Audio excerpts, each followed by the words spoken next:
Hey guys, how's everyone doing? This is Sir Jedi Sentinel, and welcome back to Sentinel Reviews. Today, we will be looking at Doctor Who, Series 11, Episode 3, Rosa.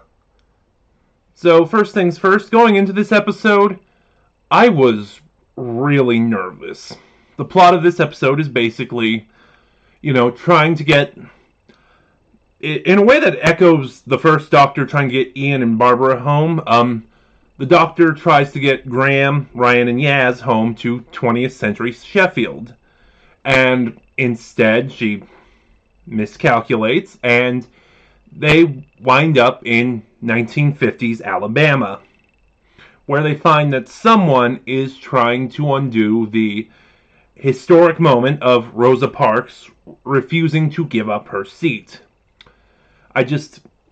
I was worried about this episode. Just in today's climate, this episode, just from that premise alone, this episode could have backfired so badly. And thankfully, it doesn't. Not only that, it is one of the best episodes of Doctor Who in recent memory. But the last two episodes, I talked about how Jodie was growing on me, but she still wasn't there yet. This episode, it finally clicked. I'm done. I'm sold on her. I really love her now. And I think it was just her dedication to preserving history as it is. Because in a lot of New Who, especially in a lot of New Who, the Doctor's feelings towards history and historic events are, as long as the end result happens, the how and why doesn't matter. And that always, it wasn't a big deal, but it always kind of irked me. And this Doctor is like, no, this has to happen. And I also like that because that turns Rosa into a fixed point story. And I love fixed point stories. In the Doctor Who canon, if you're unfamiliar, if you're just tuning into my channel, if you don't know anything about Doctor Who, a fixed point in time is a moment in history, chronology, whatever you want to call it, that cannot be altered. It's like, you cannot change a fixed point in time. I think the most famous fixed point story is The Waters of Mars, but all the fixed point stories we've kind of gotten were always the Doctor basically by the end saying, damn the rules, I'm a Time Lord, this shouldn't be fixed, I can do this.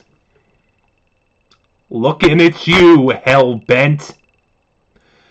But yeah, I love this because, the Doctor is very in tune with her earliest incarnations. She understands the importance of preserving these events, and I really enjoy that. The companions, like I said, in the Ghost Monument, Graham, I'm sold on. Ryan's hit or miss. Yaz, I'm still not there at all yet. And here, because again, 1950s segregated Alabama, Ryan and Yaz, because Ryan is black and Yaz is Pakistani, really get to shine as they are the brunt of, they're on a lot of the receiving end of everything happening in this time period. Ryan still did a little better, but we saw a lot more with Yaz, and she really improved here. She got a lot of material to work with. Actually, with this episode, Ryan moved from a meh, which I always sort of found him in, and I ended up really liking him. I had some issues, like, I've started noticing, and this happened in all three of the past episodes, whenever Ryan does something, I know that's kind of broad, but whenever he does something sort of vital to the plot, usually kind of towards the climax, Ryan tends to spout one-liners, and it's starting to get really grating. Let's see. And yeah, that was a sort of an issue I had with Ryan this episode. This episode was really tense, like just from the opening scene through a lot of the stuff with the Doctor and the companions going through Alabama, and while they're trying to figure out what's going on, just the hatred they encounter. I actually had to pause this episode around about 2/3 of the way in because it was just so tense. I needed a break to sort of diffuse and calm down. And that's a good thing. I'm chalking that up to a good thing. Vanette Robinson, I think that's how you say her name, who plays Rosa Parks, was brilliant. She was very subtle in her performance. It wasn't... There was nothing exaggerated, at least that I saw.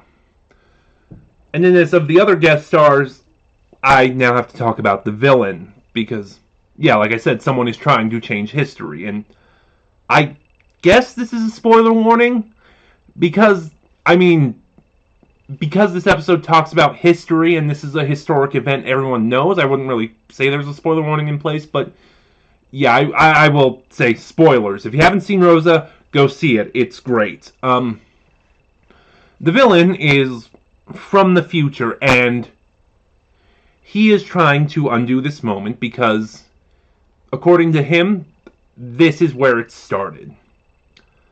Basically, he's a racist from the future.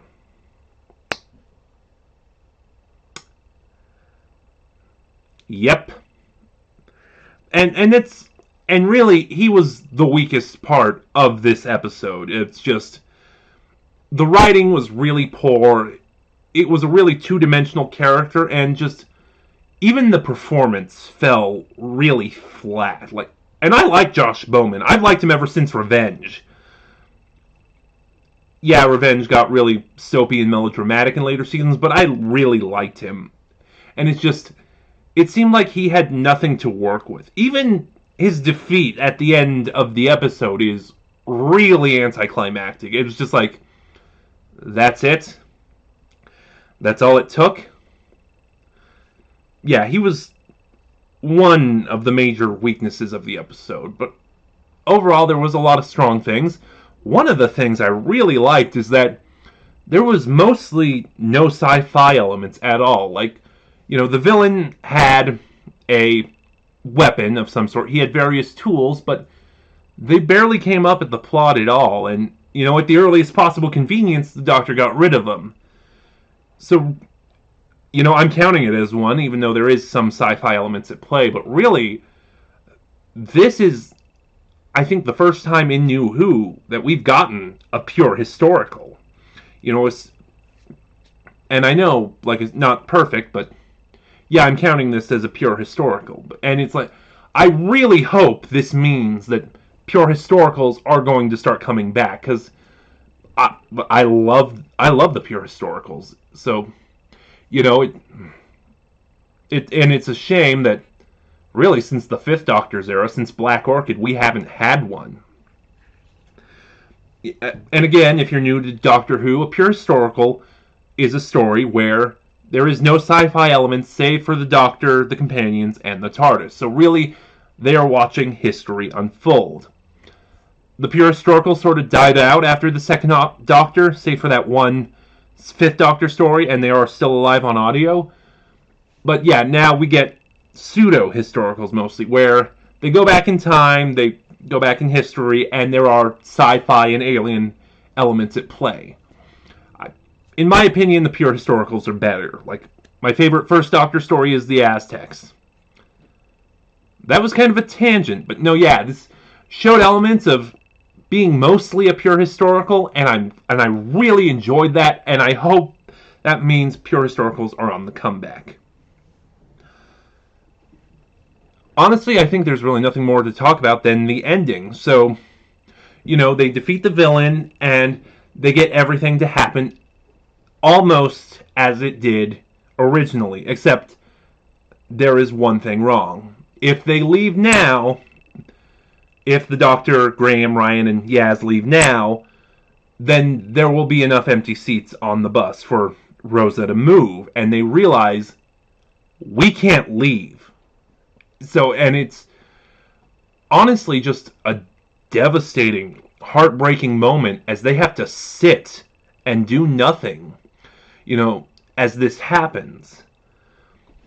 And it was just a really great scene. It was kind of ruined by the pop song.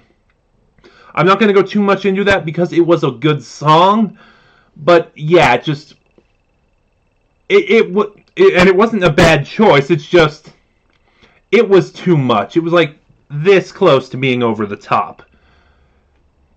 Other than that, strong performances, great episode, great writing. And oh, I swear there was something else I wanted to talk about. Let me check my notes real quick. Oh, what was it? Well, it slipped my mind, but yeah, no, overall, I give Rosa a 9 out of 10. So join me next week with episode 4 comes out. Arachnids. Yeah, I got a little rambly there towards the end. I'm sorry about that. But yeah, hey, did you like what you see? Remember to like, comment, subscribe, and then click that little bell in the corner next to subscribe to get notifications when I upload. Because subscribe decided to stop doing that. Anyway, this is Sir Jedi Sentinel, and I will see you guys next time.